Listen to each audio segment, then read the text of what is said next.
মানে নামার পরে কি আমার শরীরের সামনে আগুন লাগছে। আগুন লাগার পরে আমি আর আরেকজন, আমি ছিলাম সুহাস, আমি দৌড় দিয়ে নামছি, আমার পিছনে পিছনে আরেকজন মাস্টার নামছি। নামার পরে তার মশারে পাইপ ছিল, আগুন চলতেছিল, আর দু একজন গ্যাস মারতেছিল। গ্যাস মারার পরে ভিতরে আমি পাইপ দিচ্ছে মাস্টার ধরে, মাস্টার পাইপ দিয়ে এই পর্যন্ত আনছে। এই পর্যন্ত আনার পরে আমি তালাটা খুলছি, তালাটা খোলার পরে কারেন্ট ছিল, এই কারেন্টের শর্ট করে হারা গেছে। ওর জন্য কইছি ভাই কি কারেন্টটা বন্ধ করেন, কারেন্টের লাইনটা বন্ধ করেন, কিন্তু করে নাই। তারপরে ফায়ার সার্ভিস, তারপরে একটা এসে পানি শেষ করে আরেকটা, তারপরে নদীর থেকে আনছে। তারপরে আর কিছু করতে পারিনি। তারপরে সব আগুনের ভিতর দিয়ে ফ্রি ভাঙছি। তারপর দিয়ে আমার কিছু ছিল না। কি আছিল যখন আগুন লাগছিল আমরা দিবারে অনেক চেষ্টা করছিলাম, এটা কারেন্টের আগুন লাগছে তো আমরা যার কারণে আমরা ওইটা দিয়া কুলাইতে পারিনি কেন। পরে দেখি আস্তে আস্তে কারণ আগুন বাড়তেই আছে। পরে আমরা ফায়ার সার্ভিসে ফোন দিছি, তাড়াতাড়ি ফায়ার সার্ভিস আসছে। আসার পরে পানি লাইন লাগানোর সাথে সাথে আমার মনে করেন আমাকে এখানে অনেক কিছু জ্বলে মরে শেষ হয়ে গেছে। প্রথম লাগছিল এই দোকানটা, ওই যে রবিউলের দোকানটা।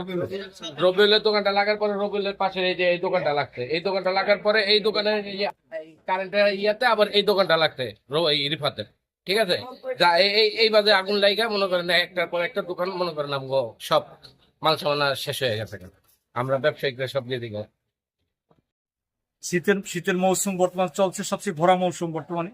এই মৌসুমে আমাদের প্রত্যেকের দোকানে কোটি কোটি টাকার মাল। জানি না কিভাবে আমাদের এই শর্ট সার্কিট পাশে হয়তোবা এখান থেকে এই শর্ট সার্কিটের কারণেই হইতে পারে, এর মাধ্যমেই কারণটা আমরা মনে করতেছি সূত্রপাত হয়েছে। এবং সকালে যেহেতু একেবারে সকাল ছিল, আমরা সেই 7টার দিকেই আমরা তো দোকান বন্ধ করে গেছি রাত 1টার দিকে, কেউ 1:30টার দিকে, কেউ 10টার দিকে, এরকম টাইম।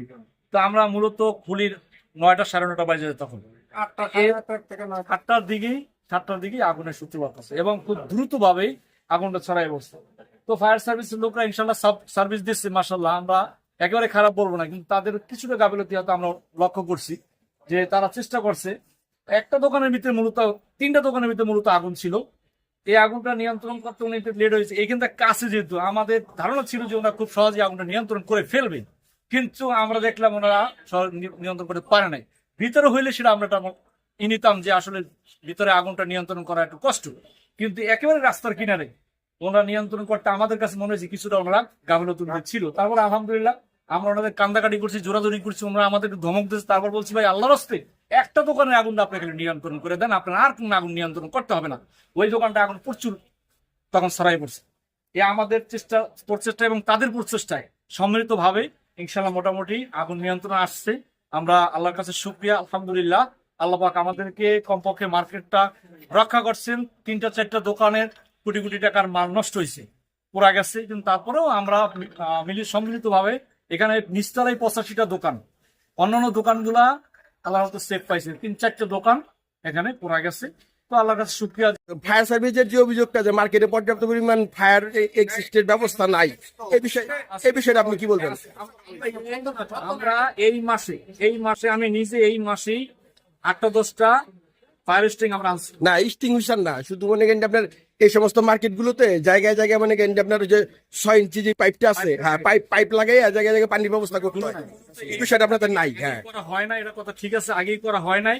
এবং একটা লাইন আমাদের বাইরে করছি ইদানিং, কিন্তু আগে এটা করা হয় নাই। আমাদের এই লাইনটা অবশ্যই দরকার। মার্কেটে এইভাবে আলোচনা চলছে, হয়তো হয়ে যাবে, কিন্তু হইতে না হইতেই আমাদের কবলিত হয়ে গেছে। বুঝছেন, এই মার্কেটটা আপনি যেটা বলছেন অবশ্যই এটা প্রয়োজন। মার্কেটের যে একটা পানির লাইন থাকে রিজার্ভ, এই লাইনটা আমাদের নেই। এই লাইনটা আমরা আলোচনা করছি, লাইনটা ইদানিং আশা করি যে হবে, কিন্তু হওয়ার আগে আমাদের দুর্ঘটনা ঘটে গেছে।